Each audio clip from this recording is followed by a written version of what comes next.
I'm Bethany Vee, and if you want to learn more about my solo show, I Have Too Many Feelings, check out this video. I fell in love with theater when I was in college. I remember it very specifically. It was about 2004. I had gone into college thinking that I was going to be a music major because I play the drums. That didn't happen. I was undeclared. Throughout my childhood, I had dreams of acting or being a stand-up comic, but I don't know if I thought that it was maybe terrifying or that it wasn't possible. I'm not sure. It didn't take up the forefront of my brain growing up until I was in college. I just remember that summer, it was like 2004, watching a couple of movies that were really inspiring to me. And I thought, I gotta act. So I started getting involved in the theater productions at my college at Slippery Rock University in Pennsylvania. Yeah, it's a real place and it's got a funny name. And I started getting involved, doing backstage stuff and, getting to know the people in the department. And then I started auditioning. And then very quickly afterwards, I became a theater major. And then that was it. I fell in love with writing, I think sometime in high school. Now, my discipline habits of actually sitting down and completing a project, writing or otherwise, was very few and far between, because it has always been a little difficult for me to sit down and write. But I remember in high school, I would write little poems or song lyrics, and I wasn't actually creating music, but I was always writing something. I was always writing my feelings. So even in high school, I would have a crush or an infatuation or something, and I would just be pouring my heart out on these little pieces of paper that I ended up maybe collecting over the years. And then in college, and then, later on, when I started to get into stand-up comedy, I was constantly taking notes. Or if something was funny to me or something that I felt was important for me to remember, whether it was an idea, that was related to, comedy or just anything, even mental health related, I had to write it down. So it became an obsession and it was like, oh, I don't want to forget this. The theater experience is so unique for the performer, obviously, because you have an audience with you in the room. Having that kind of feedback is really unlike anything else. It's completely different from, performing for camera, but it's so, what I love about it is that it's so community based. It feels, God willing, that you're putting on a performance that the audience is enjoying. You get to feed off of them. And then as a performer, you find moments in the show that maybe resonated or things, I'm saying this thing one way, but then the audience clearly is having a different reaction, and it's allowing me to emanate a certain air about it that I wouldn't have realized otherwise. And for the audience, it's so exciting because it feels so probably spontaneous. It's happening live, nothing's edited, so something can go wrong or something might get awkward. So it's one of those edge of your seat things that's happening. What's going to happen next? And it is going to happen live, and you can feel the energy from the performer. And of course, that's likewise for the one performing. I first heard about the Hollywood Fringe Festival probably a few years ago. Now, I actually did a show in 2018 for the Fringe with my comedy partner, Maria Wilson. We debuted our two-person show entitled Lady Farts. And that show was so much fun to create, and we had such a wonderful experience doing it. So I knew that it was possible to be done, because there's a lot of stuff that goes into it, a lot of work that we have to do individually as the performers. I knew that I needed to do the Fringe this year because only last year did I start writing for this show. I had taken a break from Hollywood. I left LA. I went to my hometown in Pennsylvania for the past year, started writing the show, met up with my director, Jessica Lynn Johnson, and she helped me, really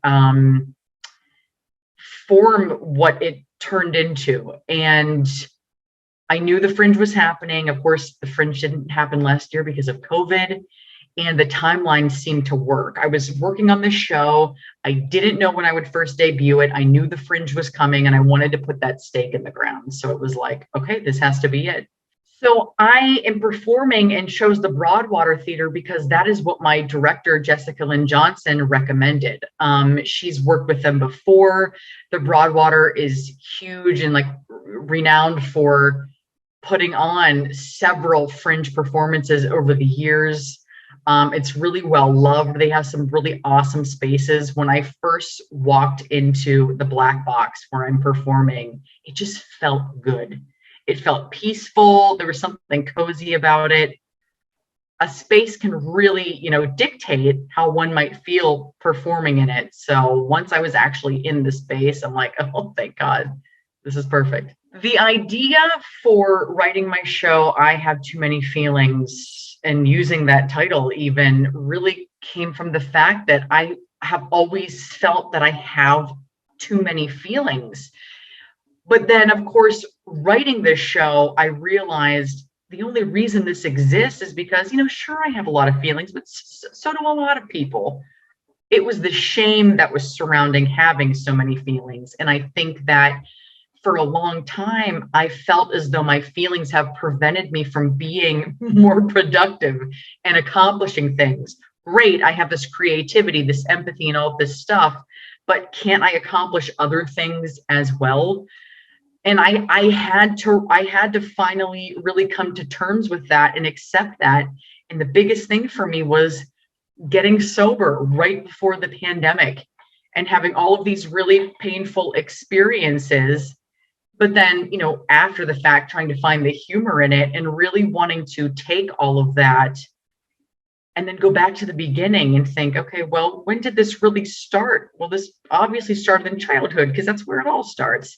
And then just kind of working my way up and then talking about really important factors that have occurred in my life just in the last year and a half that involved some really deep feeling and really deep healing. And I wanted to tie all of that into it while still making it funny at the same time. It starts at the beginning with me really just engaging with the audience, making a self-deprecating joke about myself, and then talking about where that probably comes from. And it's sort of like a timeline throughout my life, and then things that happened in my family that that kind of dictated this need to want to help people and save people who were sad and make people laugh and ease tension in a room. And then it kind of goes up throughout my teenage years and my issues with, coming out and my gender dysphoria and then dealing with, clinical depression and anxiety, and then my substance usage, etc. And then a really powerful experience I had with someone who I had really strong romantic feelings for over a year ago, and how that really opened me up. And I feel like allowed me to see this bigger picture, which was I really allowed myself to have all of these feelings, I think maybe for the first time without judging them. And then it was sort of like a trickle down effect that ultimately, I think, allowed me to realize I need to be sober because, I had been smoking a lot of pot for years, and that was really such a damper on my allowing myself to feel and allowing myself to create and all of these things, but I was in denial about it. So it's just all tied in. I really love doing solo performances, even though this is the debut of my first one. I admit, because I love working with others, but I love being the one in control of what's happening. I think I've had a tendency over the years when I am performing with others on the stage to kind of let them have the spotlight and and I would kind of move into the background a little bit because I have a tendency to want to maybe give a little bit. But when it's me up there, I just love being the one to kind of harness what's happening and engaging with the audience like that. And it is, solo performing is so vulnerable. It's really wild. So there's got to be a desire in the performer to, first of all, want to be vulnerable, want some kind of support, want to feel seen, want to have some attention and things like that. More than anything, what I want the audience to get out of my solo piece is I want them to laugh, I want them to feel inspired, and I want them to be able to give themselves permission to feel all of the things that they feel and to own all of their truths, the good, the bad, the ugly, from the time they were young up until now, to be able to face certain things with acceptance and self-compassion and humor, because humor really, really helps, because life can be really difficult and a lot of things are happening. And if we can find lightheartedness in a lot of these feelings, it really allows the process to be more manageable and fun. People must come see my show, especially if the various themes of mental health, ADHD, gender dysphoria, LGBTQIA matters, addiction, substance usage, anything, and self-help. And comedy, if any of these things resonate with you, I highly encourage you to come watch it. It might have you rethink some things or want to feel a little bit more compassionate about your own experience or maybe somebody else's experience. But at the absolute minimum, you will be entertained. While I'm doing the performance, what I really would love to see, and my show did debut last night, and it was really exciting to be able to see, even though everybody is masked, the emoting, of course, the laughter. I want to see people being affected. I want to see people thinking. There were many moments when I could hear people going, oh, okay, and just kind of processing the things that I'm saying. And I just want people to feel moved by it and inspired and engaged. I want people to feel engaged, excited. People should absolutely go and see as many shows as they can at the Hollywood Fringe Festival. What's fantastic is that you can see them in person safely, but you can also live stream them now. That's the one silver lining of this. What's so beautiful about the Fringe Festival is that nobody is singled out. Any artist who wants to present their material can do so. Of course, they have to choose their own venue, and there's a lot of work that goes into it, but it allows anyone and everyone to express themselves.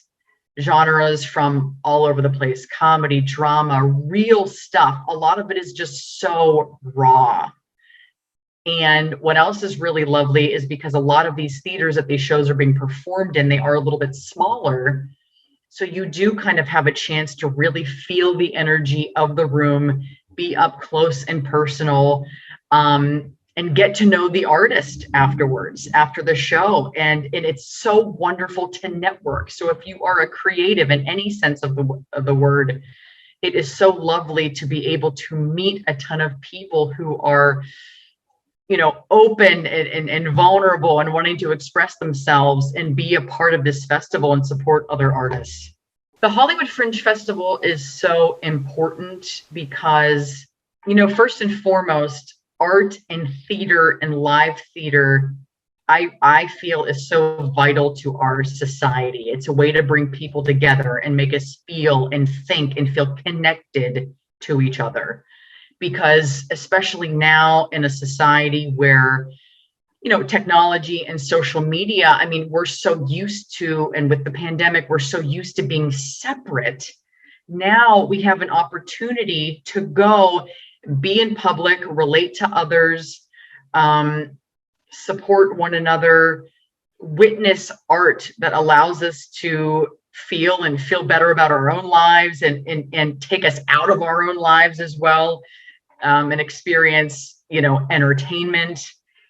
And it's so important for the community especially because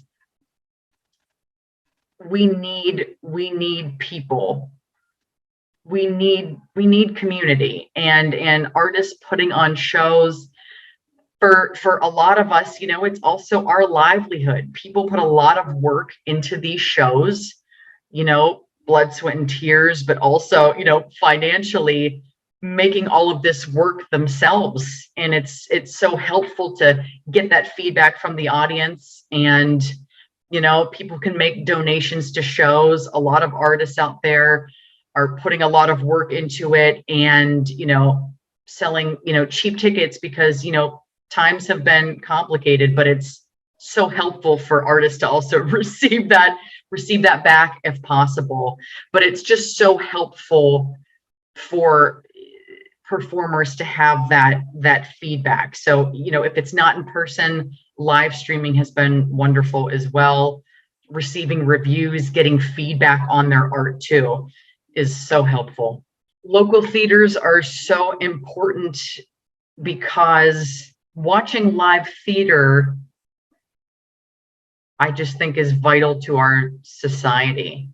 We rely so much on art, and yet art, can still be quickly just shoved by the wayside, and in a lot of ways, art can be shunned or made to feel not as important, when meanwhile we rely so heavily upon it when we're watching a TV show, or we're going, and we're watching a film and everything like that. But again, I just can't emphasize enough how important it is for us to feel connected to other humans, and live theater is so beautiful for doing that. And Hollywood, it's the film and TV industry out here, but there are so many creative types that love theater, and again, just want to feel that connection. So it's such a beautiful thing. And with COVID, and because we weren't able to do live performances here for so long, so many theaters weren't able to go on. So the more support financially, seeing shows, donations to as many venues as possible is so vital to keep these theaters around and thriving. It was so thrilling to perform for a live audience. It was so wild. And even though everyone is masked, again, the energy was still so palpable, and it was still so fun, and it was wild because it was certainly the first time I've performed for a live audience in maybe a year and a half to 2 years.